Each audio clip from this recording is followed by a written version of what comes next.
Your time and expertise are valuable, making focus one of the most important resources to have at work.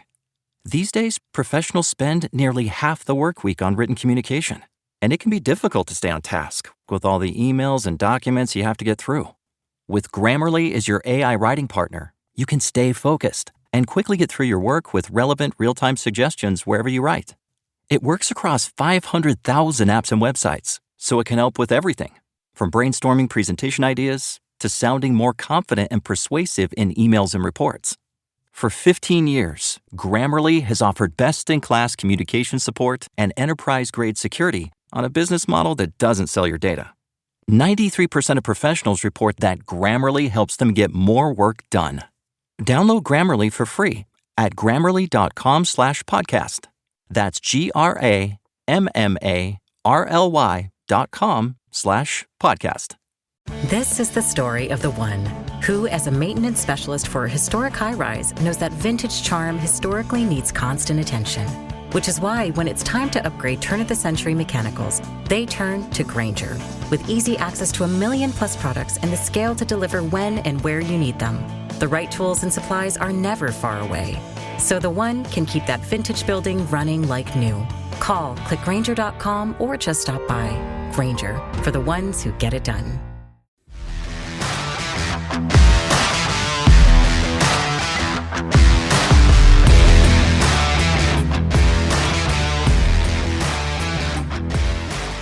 Welcome to the Idaho Sheriff Podcast, where we're here to continue unfinished conversations, respond to questions, accusations maybe, give you the backstory on whatever pertinent things are happening right now. Our website is theidahosheriff.com. There you can subscribe to email updates, donate, volunteer, learn more. The website is updated with information, articles, media, all that good stuff on a mostly daily basis, so it's worth logging on often to get the latest news and updates. That's theidahosheriff.com. My name is Dawna Wilson. I am Dan's podcast co-host. And apparently my mistress on the side. Yes, I think maybe we fell in love. Yeah, over a podcast and got married. Over these airwaves. But it was a podcast that was started 2 years after we got married, but somehow we fell in love during a podcast and got married or something like that. But it's a highlight anyway. His new wife, who is his podcast co-host. But also, for full transparency, I am the campaign communications and media director. I feel well qualified to be in that role. And I'm here with Dan Wilson. Howdy, pilgrims. He's the guy you really want to hear from. Currently running for Kootenai County Sheriff. And what we have here, my friends, is a tell-all episode of the Idaho Sheriff Podcast. A tell-all episode up until this point. Because next time there will be more to tell. Of course there will be. Because this has just been a highly eventful race for Kootenai County Sheriff. Highly spirited. Yeah, there you go. I love it. Yeah. Where do we begin? Well, that was not a softball. No? Tossing it right to you. Yeah, well, look, I did not fully anticipate when I announced my run for sheriff the amount of blowback that I was going to experience because I dared to put my name in the arena to challenge an incumbent Republican sheriff who is serving his first term. And I found out that Republicans, at least many around here, don't truly believe in Republican principles. One of the things that we heard early on that was a bit surprising, because there's a lot that you anticipate. You don't think this is going to go down without a fight, nothing like that. Right. One of the things we heard early on, and this was said in all seriousness, that he should have been allowed to run unopposed. Because anything outside of that scenario was a waste of time, effort, mental energy, waste money. Waste of money. Yeah, waste of money. Yeah. So we have individuals who claim they're Republicans, claim they're conservative, and yet they want to install a king. Because remember, kings stay in their position unopposed, whereas in a constitutional republic like ours, we get a chance every couple of years to challenge our current leaders and to either replace them or to keep them. But it is as American as it gets when you get the chance to say, I think I have a better idea. I can do the job better than.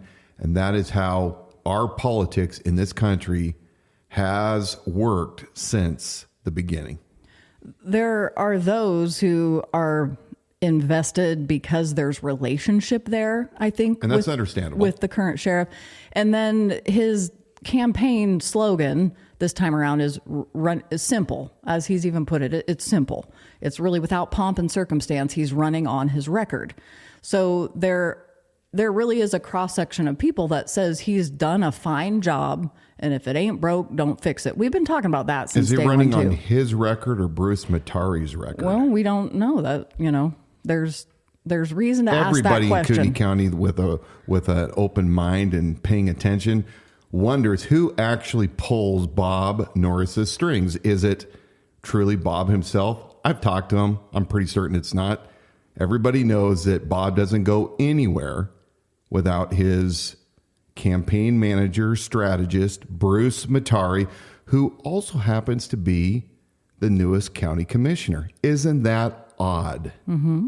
Now, you raise these sorts of questions and concerns that as of late have been called not only accusations, just plain accusations. I mean, it went from being questions and concerns, really attempting to compel the people of Kootenai County to think further about this, look into it, think about the alliance. I've raised questions about ethical issues and moral issues.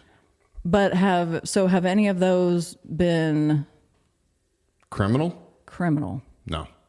In fact, you're not going to find anything that I've ever released, whether it's in written form and or on video, that has ever stated that Bruce Matari, the county commissioner, and his sidekick, our sheriff, Bob Norris, has ever committed a crime. Now, I have smacked them many, many times, and I will do it many more times about the unethical things that they are collectively a part of and individually a part of. Do you think that there's one thing more than the others that you've brought up that might have gotten the biggest rise out of them? And meaning the biggest rise, let's get right to this. Yeah.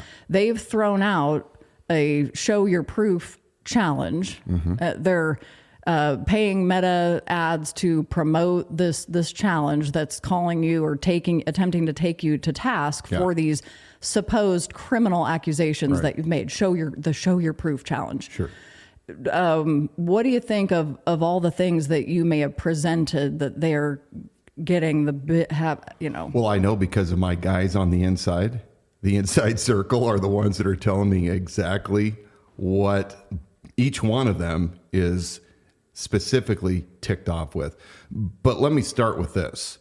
We have been asking for a one-on-one debate with Bob Norris for almost 2 months now. Bob does not want to debate. In fact, his sycophants, and many of them are on a local Telegram channel, have stated over and over again that he would not debate anyone until he had a real challenger. Well, guess what, Bob? I'm your real challenger. You are real. Yeah. And so rather than debate me, which he can't do because Bruce can't participate in the debate for him, he decided that he's going to make a distraction, cause a diversion. And the diversion is this. Instead of talking about these issues that I've been bringing up, which the community is passionate about, whether it is human trafficking, whether it's the illegal invasion at our border, whether it's the citizens posse, whether it's the auditing of the sheriff's office for a forensic audit to find out where the dollars are going.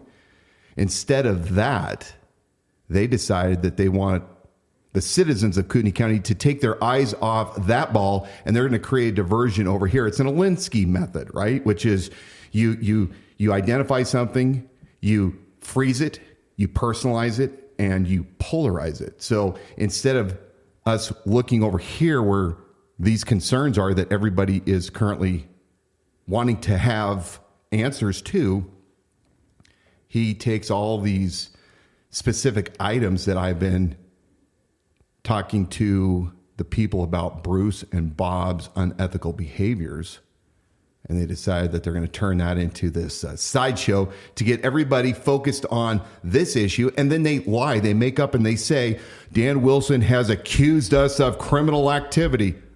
Hey, Bruce, you got a guilty conscience? Hey, Bob, do you even know what criminal activity actually means by the book? So they decided that they were going to make this challenge.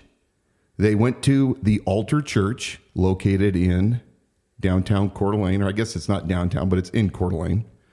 And we actually had an event there back in January when we discussed the border. And we know this on firsthand because I've talked to one of the pastors. And Bob went in there about a week ago, and he specifically asked to use the church on the date and time of his challenge for a town hall. But he wasn't honest with the church as to what his real intent was. And then eventually people in the community saw this bogus challenge that he threw down, this kangaroo court, the dog and pony show. Apparently he was actually going to bring a prosecutor in, and he was going to make me have to show the evidence of my criminal accusations. Again, completely made up, hyperinflated Bob and Bruce. But he lied to the pastor of the Altar Church about what his real intent was. And of course, they called him on it, but they're too afraid of him to actually come out and make a public statement. As of the time of this recording, they made a statement that, well, we have to let everybody use the church because, if we let one group, then we have to let another. But yet there's no courage when it comes to saying, okay, fine, we'll let you use the church, but we're also going to make a public statement that you lied with the real intent of what you were planning using this venue for. Now, my understanding is because the challenger, Bruce Matari, on behalf of Bob Norris, apparently has some kind of three-ring circus, Jerry Springer type of event planned.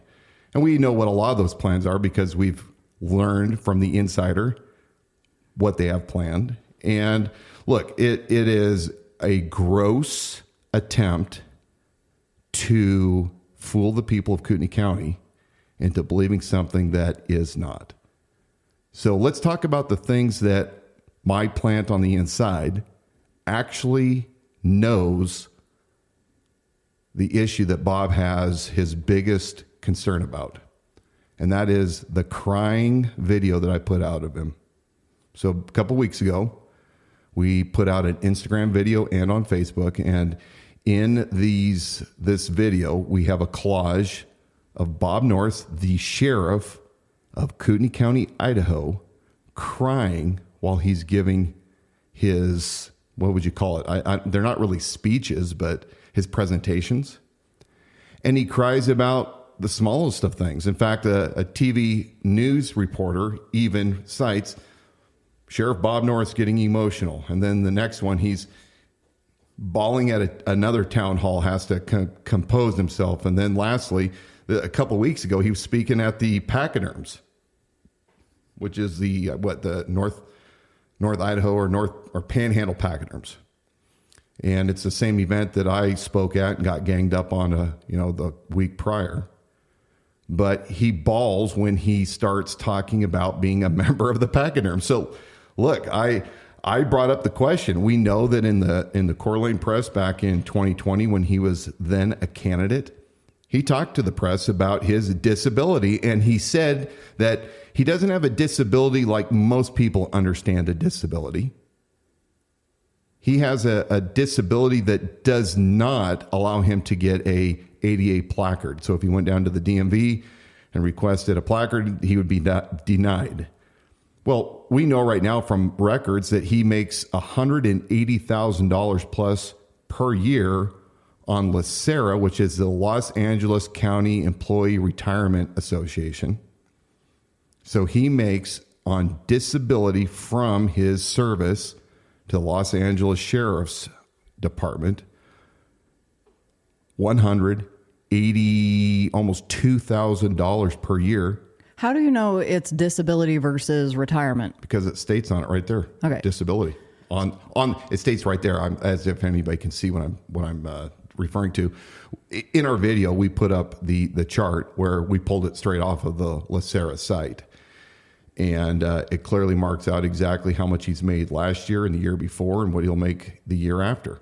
So these aren't things that I've made up. They're sources that we have obtained.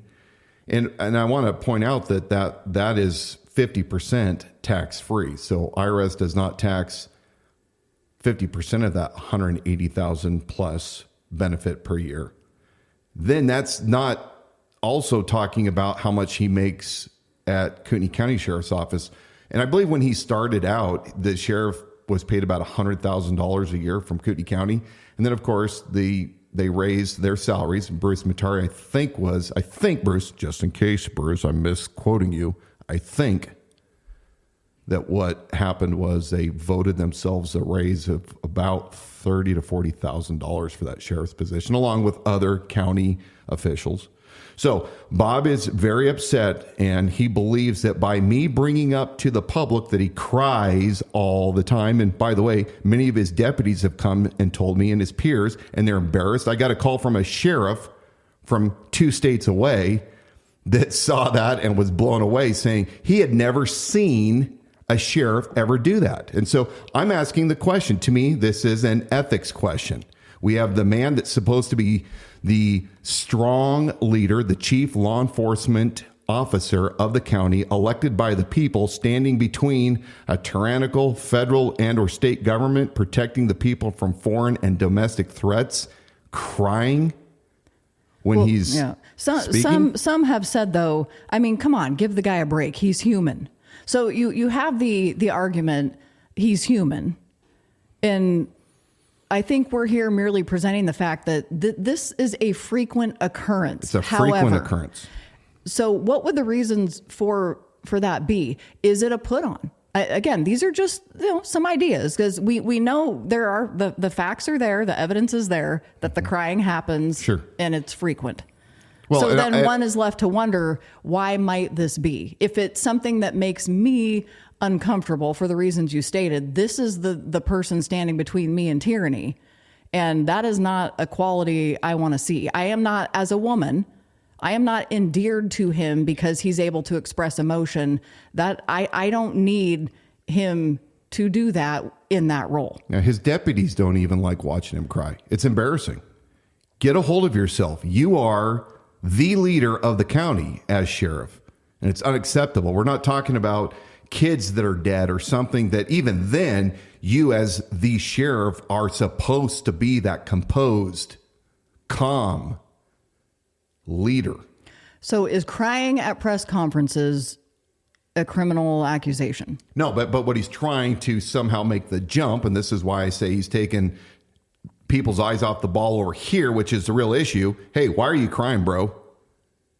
And you're on a disability, so level with us. What exactly is your disability? And again, the disability, that's not a criminal accusation. No, it's not. It's not a criminal. It's public knowledge, and he has himself addressed this in the Coeur d'Alene Press back in 2020 when he was then a candidate. He's the one that opened his mouth. He's the one that started telling everybody that he had this disability. So I'm merely, as a new candidate who sees an emotionally unstable individual. And by the way, we also put in that clip a very slight clip of when he was captured at the county fair getting into some kind of an altercation with his constituents. They would be people that were, I think these folks were supporting Eamon Bundy, and he didn't like it. So with his little straw hat on and his drop leg holster that he wears with his little revolver in it, looking like a gunslinger, he's getting into it with these people that he doesn't like their opinion.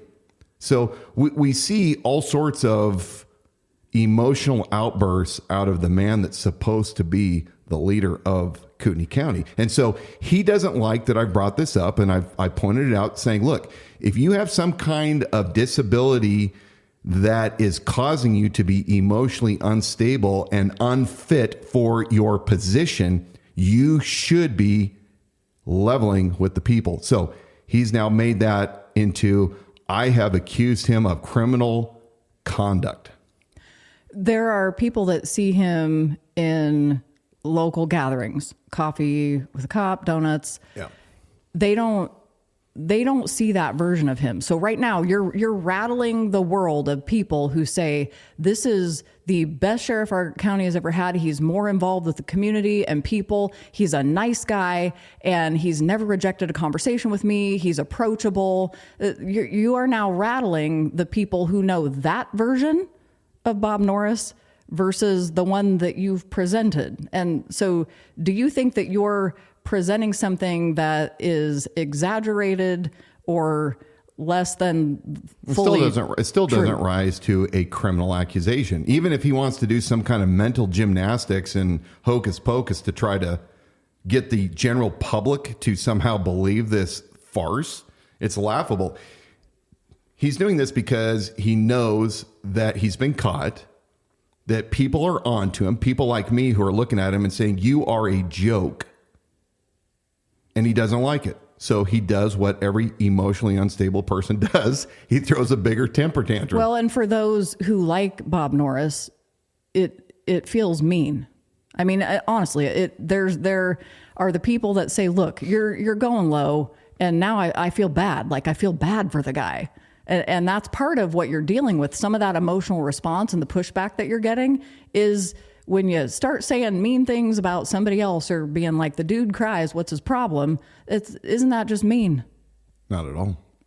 We're pointing out again things that should cause caution in the people of Cooney County. Look, if he is this emotionally stable where he cries over nothing, nothing. I mean, look at the last crying episode that we did in that video. He is introducing himself and what he does. By the way, he's surrounded by his own friends, the sycophants that follow him everywhere. And as he is introducing himself, he starts breaking down.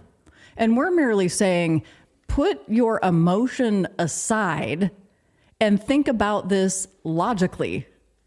That is not a quality that you want in somebody who's standing between you and tyranny. Where is it coming from? Well, why are the tears so close to the surface? We don't want our police officers or our deputies also doing that.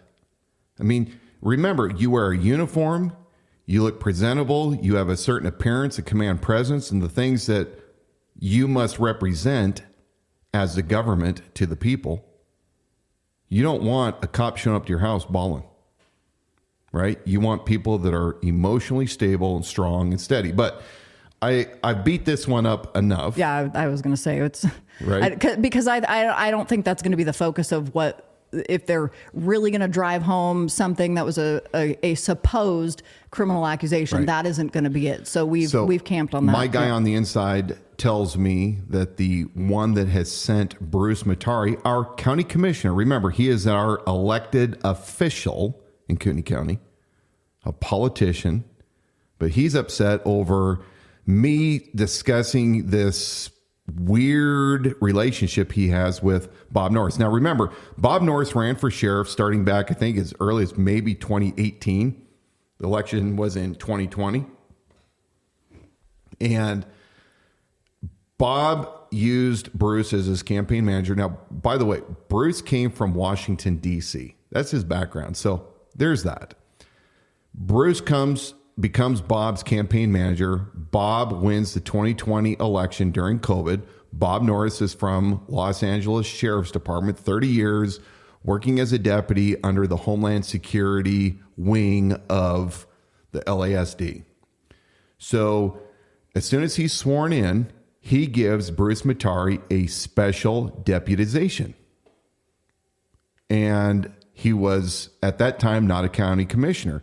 Later on... Well, people like to draw that to light. They say, well, he had that special deputization before he was ever a commissioner. So let's just disregard that. That has been a counter argument. Yeah. Well, that was in place before he was ever a commissioner. So why are you even making a big deal out of this? Well, we can get to that in a moment, but I want to explain what a special deputization is. So a special deputization is giving somebody a deputy status that never went through an official police academy. They didn't go through the typical process that all sworn police officers, deputies, law enforcement officers go through, which is background checks, extensive background checks, oral boards, psychological evaluations, polygraphs. And then you have to go and complete an academy. And once you complete academy, you are then sworn in and you are certified with the state. Then you go through your field training with the agency that you are hired with. So he is given a deputy status, which Sheriff Baca from Los Angeles County would give out plenty and often to individuals that happen to be donors to Baca. So these special deputy status were given as privileges to people that donated to the sheriff. So I'm not saying that Matari donated to Bob, but it is the same kind of behavior that Bob Norris most likely learned from the Los Angeles Sheriff's Department when he was there for his 30 years. And again, not a criminal accusation. No, these are stating. Logical steps. Yeah. So he gives Bruce this special deputization, and then about a year later, Bruce runs for county commissioner and is successful and becomes an elected county commissioner for Kootenai County. And he retains this special deputy status. Now, I've raised the questions, an ethical question, which is we have separations of powers for a reason. And remember, just like the federal government, where we have Congress, we have the Supreme Court, and we have the presidency, and I broke those down from their traditional terms, executive, legislative, and judicial. We have the same thing right here in Kootenai County. And in this case, we still have the judges. We have the executive, which Bob Norris represents the executive. And then we have the legislative, which in this case in Kootenai County is our county commissioners. The county commissioners are the ones that approve the budgets for the sheriff's office. And they are the ones that help make codes and laws, if you will. So we have an intermingling now. You have a sheriff, the executive, that is commingling information with the actual legislative portion or the county commissioners. And so this isn't just my accusations. I mean, they went out and Bob was running his mouth about it to the Coeur d'Alene Press on November 19th of 2023. And he's talking about all these special deputizations that he has. In fact, why don't you play, if you've got it queued up, play the video that I think is the one that set Bruce off. Yeah, and the reason I do want to play this back is obviously the Show Your Proof challenge, all of this, the stuff that's been circulating that you've made criminal accusations, it started somewhere. Mm-hmm. So we want to go back to what our understanding is, or we've heard, is this one of the main sticking points for them. And do you remember around about when you posted this? I'm queuing it up and about to play it the here. First part of February, I'm guessing. Okay. So I'm going to just rewind, giving myself a second here. Okay, here we go. I've already spoken about Bob Norris giving this special deputy status to Bruce Matari, who has never gone through any kind of a police academy, yet he now has police powers. He was, of course, Bob's former campaign manager and now newest county commissioner. And yet there's supposed to be a separation of powers, and I'm not seeing that between the county commissioner's office and the sheriff's office. And that should concern all of us. Bruce now has access to information, police power type of information that you and I don't have access to. And he can use that information against his political opponents. I've had several speaking engagements recently where Bruce has shown up and he's used some information that I'm kind of curious as to where he obtained that from. You see, if they can do this to me, they can do it to any of their political opponents. And Bob Norris is facilitating this. It's below the belt. It should be considered to be improper, bad policy. And I think that Bob should immediately pull the special deputization, and the citizens of Kootenai County should demand it. We do not want the joining of powers between any of the three branches here locally, and we sure as heck don't want a current elected official having access to stuff that only police have access to. What do you guys think about that? Are you okay with So- Bruce having the special deputization? Really, that was the question. Are you, the people, okay with Bruce having this special deputization? No criminal claims right there, but definitely ethical claims. So I'm quoting from the Coeur d'Alene Press November 19th article on special deputization. I think the article is called "Sheriff's Office Relies on Hundreds of Special Deputies." Now, part of it talks about the Sheriff's Office, by statute, cross-deputizing other police agencies' own police officers and law enforcement officers in order for them to be able to perform their functions, police functions throughout the county. But specifically for Bruce has what's called a special deputization, not a cross-deputization like the other law enforcement officers, but a special deputization. And I'm going to make a couple quotes here from Bob. So really, he says that the majority are law enforcement officers, this is talking about the deputizations, who have completed Idaho Peace Officer Standards and Training Certification. That's your state, basically, police academy.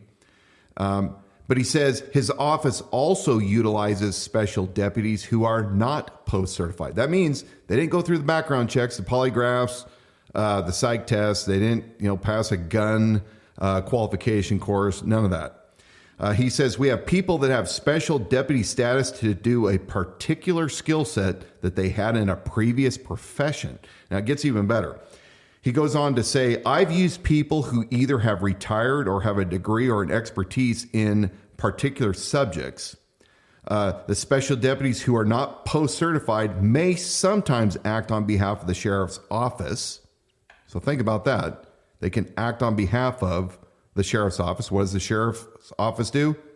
It enforces laws. It maintains the peace. So he says, for example, a special deputy tasked with questioning someone for an investigation would have the authority to order the person to answer. I wonder if he's reading them their Miranda rights, the Fifth Amendment. That's kind of curious because he's telling them they have to answer. So then it goes on, and we're going to get to the meat of it. Kootenai County Commissioner Bruce Matari is among the sheriff's special deputies. He is the only elected official with a special deputy status, Norris said. And I want to remind people that are listening, we have 3 county commissioners. Leslie Duncan has been there for quite a while. Bill Brooks has been there for quite a while. Bruce is the newest county commissioner, and he is the only one of the 3 county commissioners that has a special deputization. Again, I would say no mixing between the branches. None of them should have it. And the sheriff has every ability, if he wants to share special information, to declassify it, share it accordingly. But Kootenai County Commissioner Bruce Matari is among the sheriff's special deputies. He is the only elected official with special deputy status. When Norris ran for office in 2020, Matari was his campaign manager. Norris swore Matari in as a special deputy advisor after taking office in early 21. And here he quotes, "It means I talk with him over critical matters related to the office of the sheriff," Norris said. "His communication skills are outstanding and very professional." Yeah, he's a real silver tongue. And so I use Bruce in that regard. Norris said Matari advises him on a case-by-case basis about anything to do with messaging, including some news releases. And Matari said his role involves just trying to get it right when it comes to the community and that he has not been paid for his services. Well, I guess if you're a county commissioner, you are getting paid. So I'm not certain how he can make that statement. But he says being a special deputy advisor allowed the sheriff to have more candid conversations with me about issues inside the KCSO, that's the Kootenai County Sheriff's Office, and how that affects the community. Matari said in an email to the press, "As an advisor and now a commissioner, I recognize the value and the importance of maintaining a strong relationship between government in general and law enforcement, specifically within our community." Now, this is a little side note. He recognizes the value and importance of maintaining a strong relationship between governments in general. Separation of powers, people. Your relationship is you mind your own business and stay in your lane and work like you're supposed to with your counterparts. Bruce basically then continued his comments in his blog, which I believe last time I checked the blog, it's no longer there. So I'm not certain when that was pulled, but I could not personally find it. Maybe it's still there. I don't know. But he says, because the press wanted to inquire about his special deputy status after he published his blog, he says, I simply provide advice to the sheriff about issues that affect the community, mostly through better communication. There's nothing top secret about his special deputy role, but he's not at liberty to discuss the details. Special deputies signed a non-disclosure agreement. And Matari said he never considered whether he should give up his special deputy status after becoming a commissioner. While none of the county's 7 elected officials have direct authority over any other, weird, commissioners have the final say on budgets, elected officials' pay, and some matters impacting other departments. Matari said he believes his status as a special deputy to the sheriff does not create any conflict of interest. And here is the closing statement. I don't know how there possibly could be given that my job is to do what's best for this community. The only time there's a conflict is if you're doing something that's against the benefit of the community. And that, my friends, is word salad. What year again was this written? Last 2023. Okay. 11/19/2023. So a recent enough article. Yeah. Oh, one thing that, I mean, there's a lot to dig into on that, or I think many directions it could take. But one of the things that stood out to me was saying that Matari saying he's unpaid. It's not a paid consultation that he does in his powers of communication that he has with Bob Norris. We have physically observed Bruce Matari attending events with Bob Norris during they're never working separated. hours, Monday through Friday. These two are constantly together. What one speaks on behalf of the other, you know. So if Bruce Matari is a paid elected official, how does that work when he's on a campaign trail, for example, with Bob Norris or these other community events? Is that something he should be actively doing during work hours when he's in theory being paid for another job? Again, I'm not making a criminal accusation. These are the things that the people it's of a Kootenai question. County need to be holding both of them accountable for. And let me come back to this, because Bruce has made statements to my insider that what I have done by that video where you heard the audio a couple minutes ago, that by me posing those questions, I have accused him of criminal misconduct. That's part of the challenge, because he's named in that challenge with Bruce, so with Bob rather. So they're never separate, right? You get one, you get both. Here is where my concerns are. We do not know what information that Bruce Matari is accessing. What did he say? It's nothing top secret? What did he say in that article? It's nothing top secret. First of all, he's a politician. How do we know anything that he's saying? And who's keeping watch over him? His friend that is that was formerly a candidate where he was a campaign manager. I mean, they are close. They show up at everything together. Well, but you have enough people that don't take what you say at face value. I'm going to have to dig and research and take my notes and go to the ends of the earth. But yet somehow these guys aren't held to the same standard to say, I'm here to take whatever you say at face value, and that's good enough for me. So here's my concern. Law enforcement has the ability to access privileged information. And what does that mean? That means that we can run queries through our CAD systems to look up people's history. We can run up their criminal history, find out things like orders, intimate things that as a former police officer, when I would run somebody that is either a witness or a suspect, and I'd run their license either through dispatch over the air or through my in-car computer, we would be able to tell things that, ordinarily people don't have access to: convictions, warrants, whatever.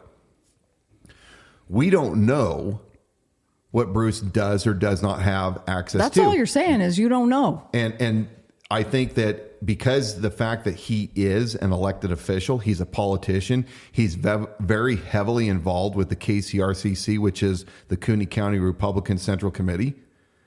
He and his wife, I think Carla became the secretary. Cooney County Women's Federated, something or the other. Yeah. So she's sitting on this. Who votes to donate money to the KCRCC? It's a very circular and relationship. Isn't smart enough once to know you get that you it can't also give $10,000 to the AG. But I think it might have been 5,000. 5,000. Correct the record. Oh yeah, thanks. Correct the record. Yeah. But again, we don't know what Bruce is or is not accessing. And as somebody who is constantly advising the sheriff and vice versa, there is no accountability right now as to what Bruce is being provided, what access, because nobody knows. But let's go back to a foundational piece. This is the insanity of this. These two guys are the elected officials that are the ones that need to answer to the taxpayers, yes. to the people. Yep. You are a candidate that's merely raising questions. Yeah.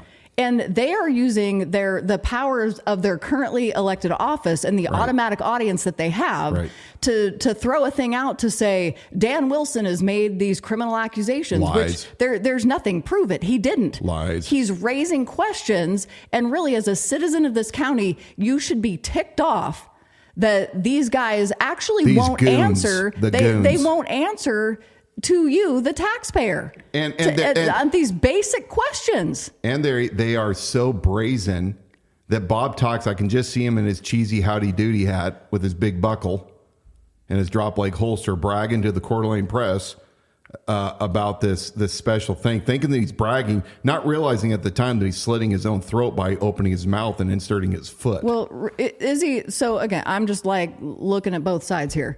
Is he really? Because I think if these guys are such high-level operators, why in the world would they reveal this a year ago if it would come back to haunt them? It wasn't a year. It was like 6 months ago. Because they never knew that Dan Wilson was going to enter the race. Why isn't anybody else questioning that? How is it, if I can so obviously look at this and understand this is a problem, this is a conflict of interest, just because Bruce Matari says, I don't think this is a conflict, go, okay. Yeah. Well, we don't have kings. So I want to remind Bob Norris, you're not a king. Bruce Matari, you're not a king either. You're a 2-bit politician.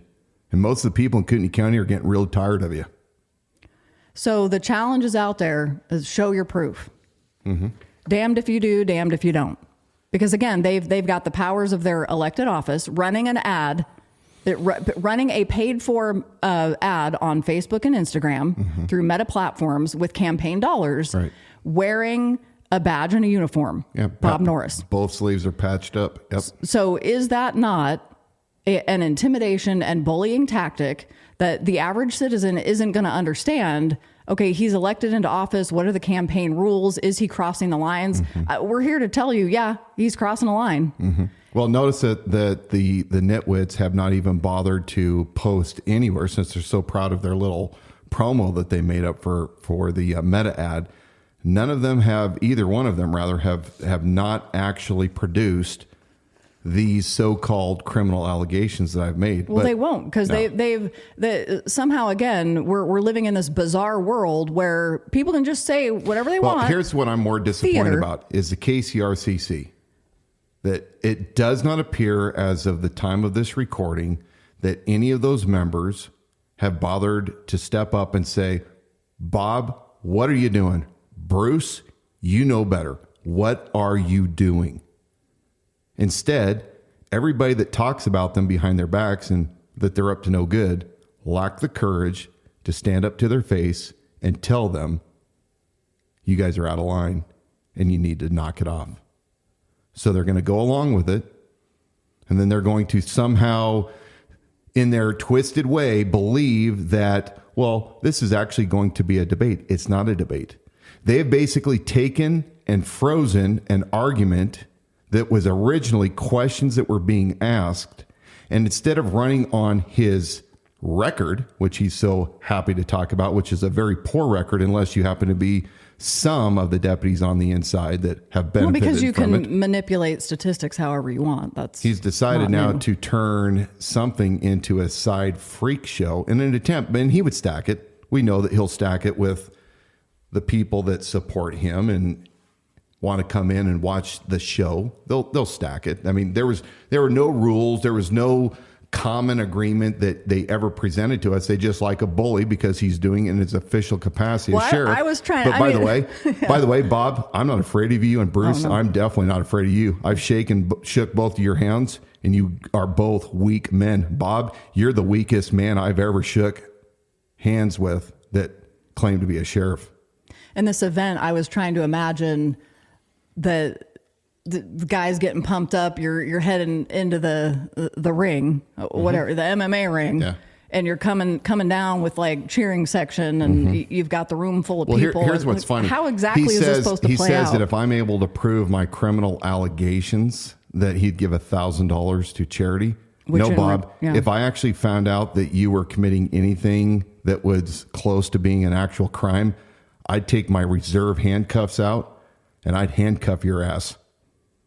So you can try to feign that somehow that you are this superior career law enforcement officer and I'm just a part-time reserve, but at least I did mine for 12 years for free.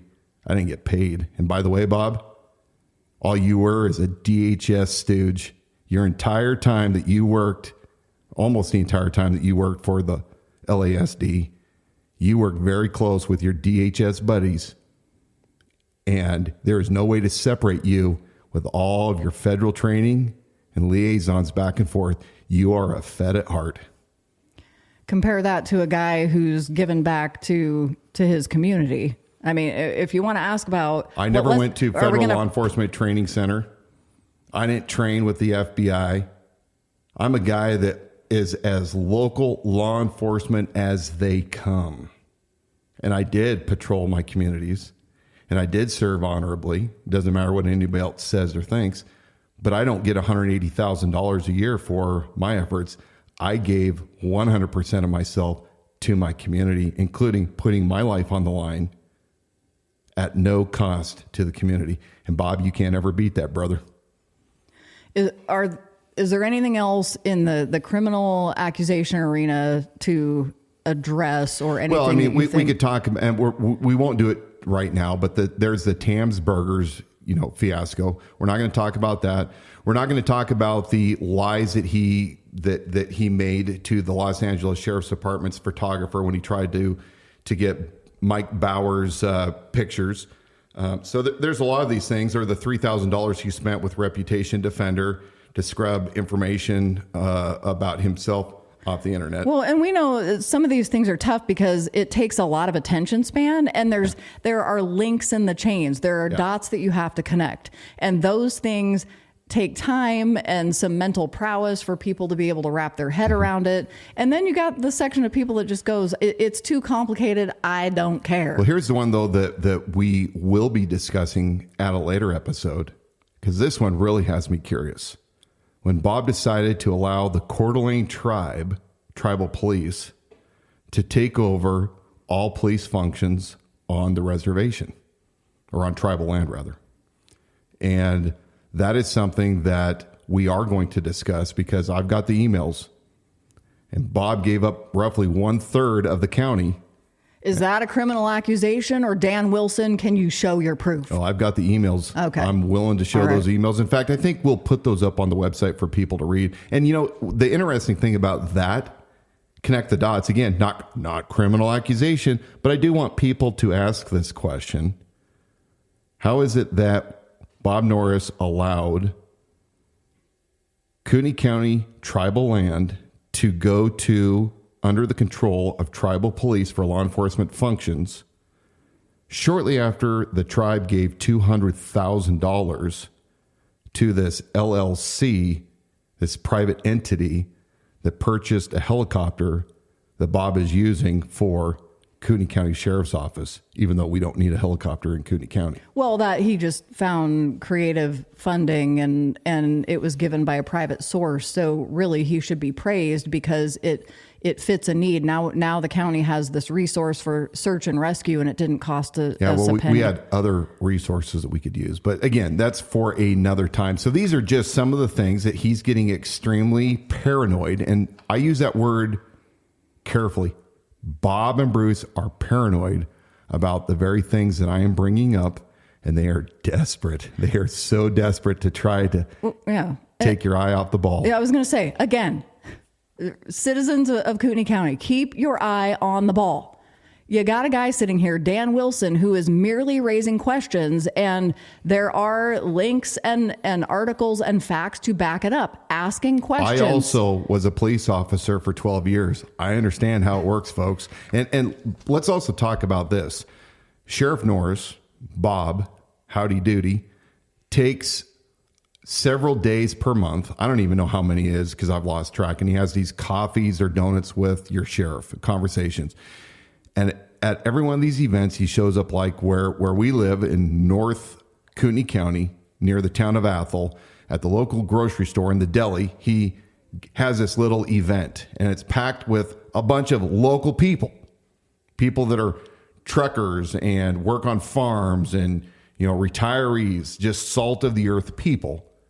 And he shows up at these events where people can ask questions to the sheriff with 12 staff members, several command staff level. He has the undersheriff there.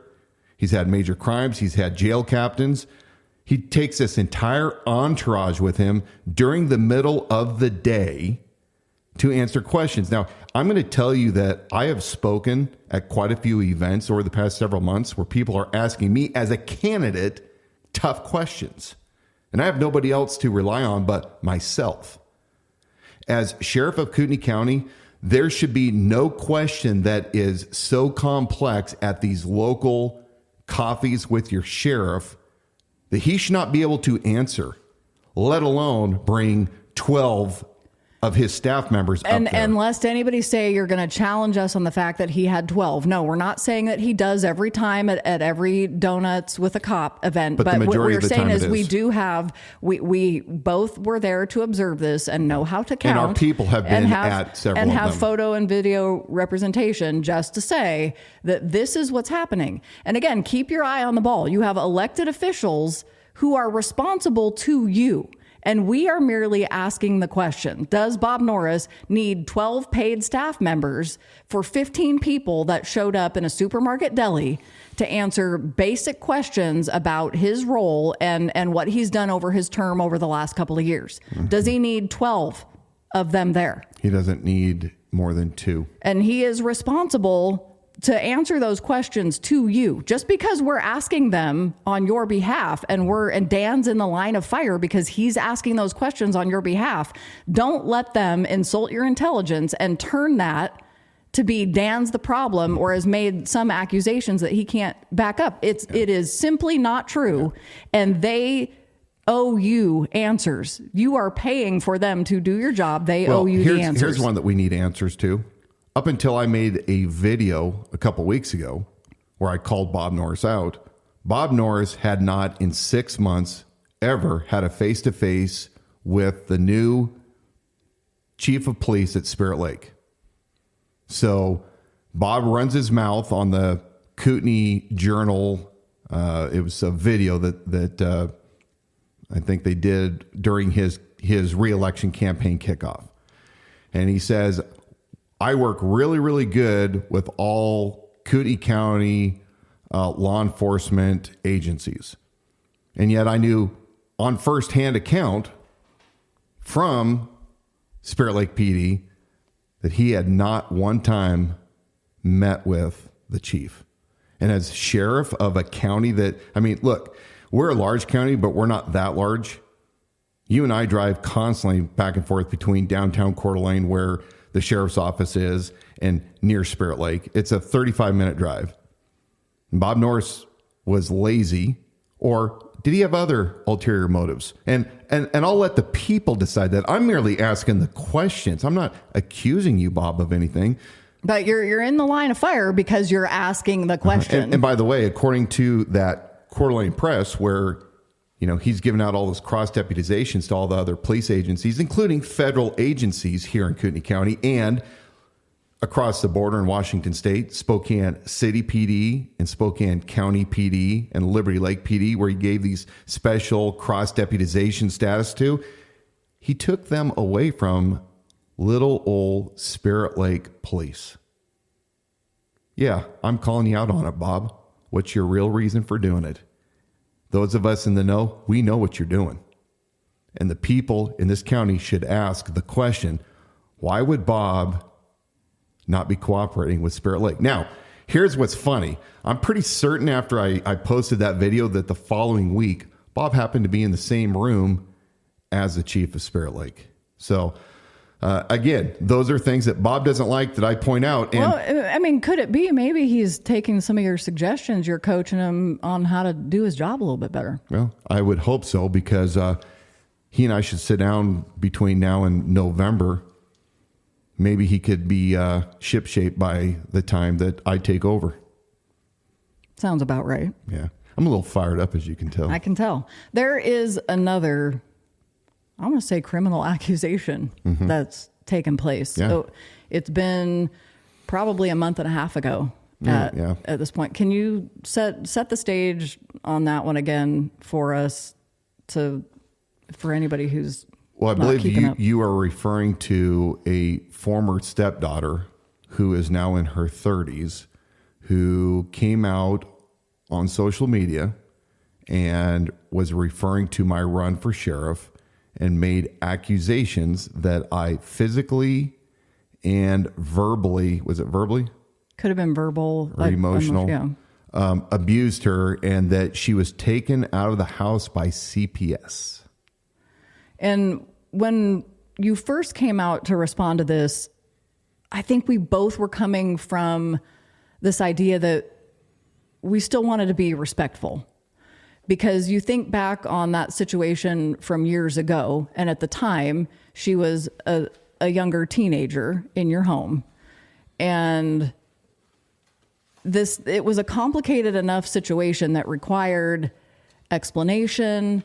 And when we've addressed this from the time that it came out, I think we were erring on the side of caution to still be even actually respectful of her, despite how heinous that accusation was. It takes time to figure out, okay, this is criminal. How does this need to be dealt with? The law doesn't act quickly. We've heard this from judges in courtrooms. It moves slowly for a reason. And when we were seeing this unfold, it will require being dealt with through the court system, which doesn't move quickly. Right. That is in process. Right. Let's shed some additional light on this, because I think we've erred on the side of caution to be protective of her in a sense, and hasn't necessarily been helpful to the situation. And because we cannot counteract it quickly through the legal system, the post remains in place. Right. It's been shared after our counsel sent a cease, desist, and retraction letter to my former stepdaughter. And the absolute defiance and arrogance of this individual to disregard that. I have no doubt that she thinks she's above the law, that there will be no consequences. My belief is that she's lived a life where she's skirted responsibility and has not experienced consequences for her actions. It would appear that way. Okay. Yeah. So, to set the stage again, for those who have not heard our first podcast where we address this in detail, we invite you to go back and do. It gives a lot more. So I was married at 22 years old to my ex-wife, who at that time was 29 years old. So there was like I was about almost 23. So it's a 6-year difference. You were an age gap couple. And I immediately had a 7.5-year-old stepdaughter. So just at 22 years old. 22 years old. And so to set this up, the point where you're going to start talking, where this allegation began, she was 15, almost 16, and living full time with my ex-wife and me and our other, at that time, I think it was like 4 children, three or 4 children. All right. So this is November of 2006. We're jumping back now all the way to 2006. One of the things that Dan has held on to all these years is a series of emails. So I want you to explain that before I start reading. So I was turned in to CPS by my former neighbor in collusion with the stepdaughter. And so the whole issue is that my neighbor was in a land dispute with me. I'd lived on family property. They moved into my grandparents' old homestead, and they needed some more road for their easement in order for the title company to sign off. And we had a disagreement on the terms. And so there was a hardship between the two, more so on their part than mine, the couple that was up there. But unbeknownst to me, sometime later, this neighbor lady who had the land dispute with me started grooming the 15-year-old stepdaughter and was messaging her back and forth with an ultimate end goal of turning me into CPS and getting me hemmed up. Now, CPS came out, they did an investigation, and in early 2007, they sent out their letter saying that the reports of abuse were unfounded and inconclusive. Now, after that, 5 years later, I went on to become a police officer. And then several years later, I went to Liberty Lake. And then years later, during my divorce, I was awarded my children in the state of Washington majority custody. So I want to set that up for people to understand that nobody has ever been able to come back and state that I actually did something because there was nothing there. How much do you know about how CPS reports are worded? Because I already know something that people have taken issue with, because this report we have provided it to be reviewed to key individuals. Right. So it has been shared to a smaller degree. It's been shared on social media. It has. Already, yeah. And the thing that people take issue with is, I saw this report and it's something about it being inconclusive. Mm-hmm. So to them, they're still inconclusive means side they can't with a young prove girl. that it happened or it didn't happen. But the bottom line is, in America, under due process, we are afforded the right that if there is no evidence to show that something happened, then you don't get charged with a crime. That is our process. So it's not inconclusive doesn't mean maybe he did, no, it maybe means, he it didn't. Just means with the evidence they were presented, they couldn't even make a determination on certain aspects, right? Certain aspects. And you won't know what those certain aspects are without going to the original report by the caseworker. But again, I had extensive background checks and polygraphs through each of the agencies that I worked for and was awarded primary custody of my then 4 minor children right after my divorce, when I had my order of protection that I had in place, that was protecting me and the children. So to set that up, we have decided that we want to release certain excerpts. My mouth's dry. Excerpts of the emails that were going back and forth between the former neighbor that was grooming my stepdaughter and my stepdaughter complaining to her about not being allowed to date at 15 years old.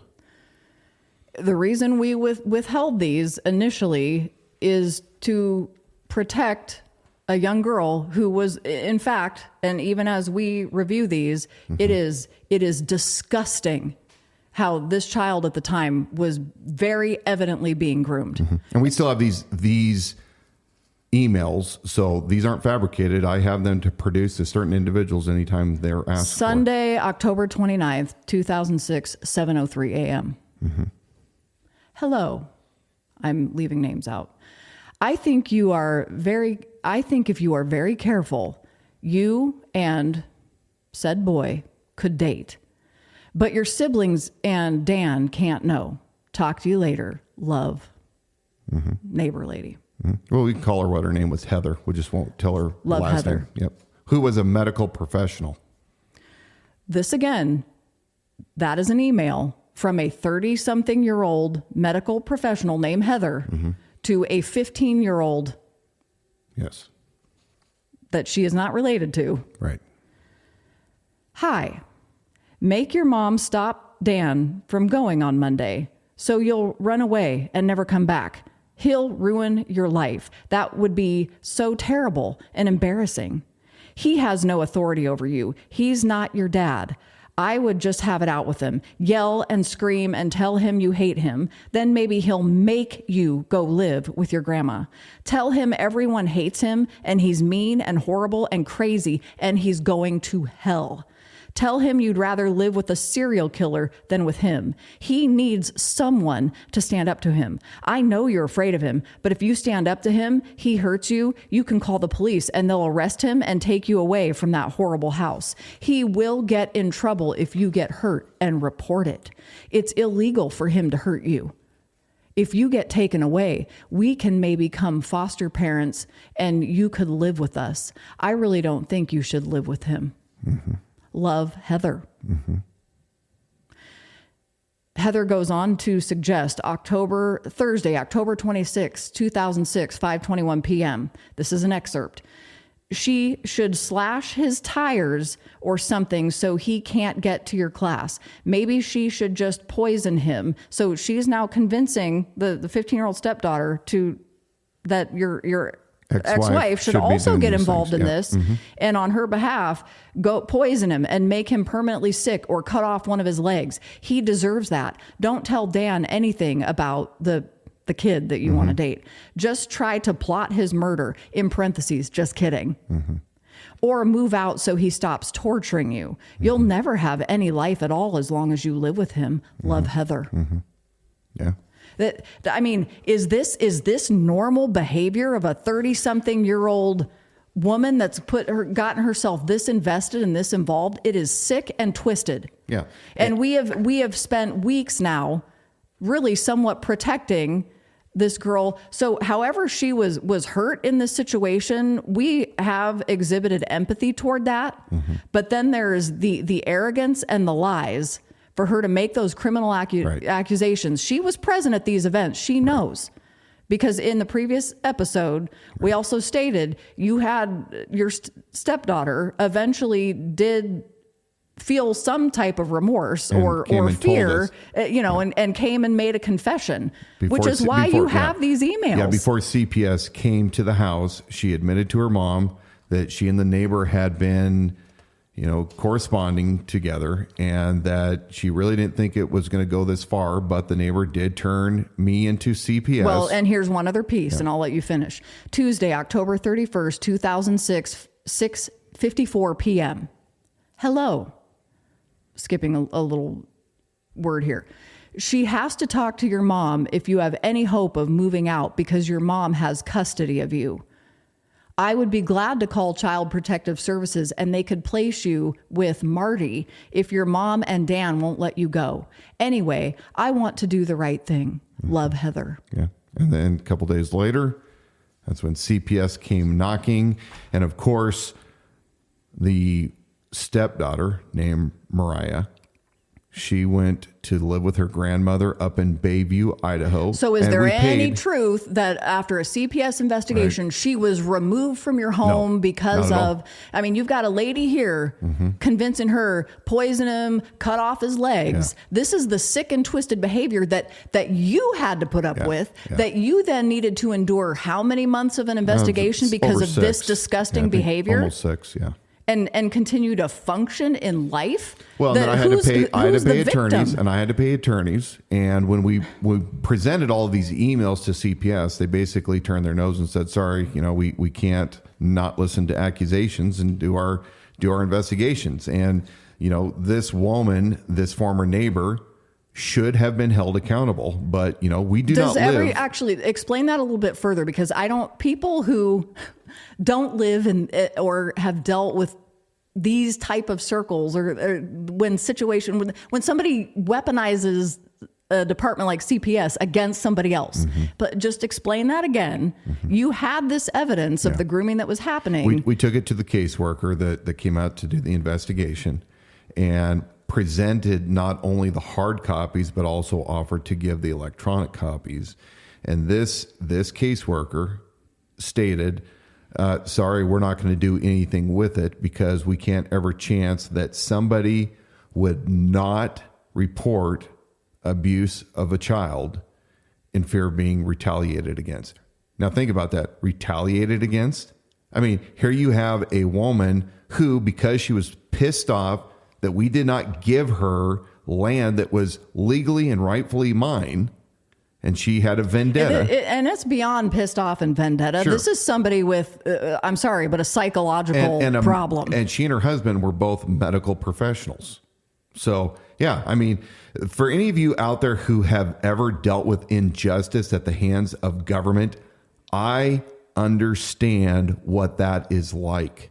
And part of my mission to be sheriff is to make certain that justice is meted out each and every time that it's humanly possible, because we are promised life, liberty, and property, equal protection under the law. And we've now become a nation where there is not equal protection under the law. There's two tiers of justice.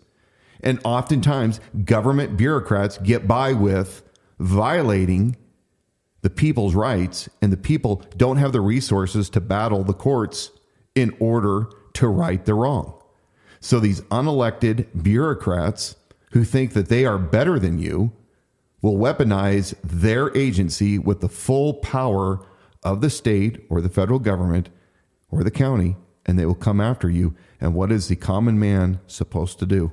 Spend your entire treasure over it? So look, it's a little bit of a side note, but understand as I run for sheriff, justice is very, very important to me. And I understand what it's like to be on the opposite end of no justice. And right now, just a message to Mariah, because again, the wheels of the legal system move slowly. And she gave herself a voice. This has been now shared indefinitely. The damage cannot be undone. She's never provided any proof that she claims. And again, it's like, you guys, put your thinking hats on.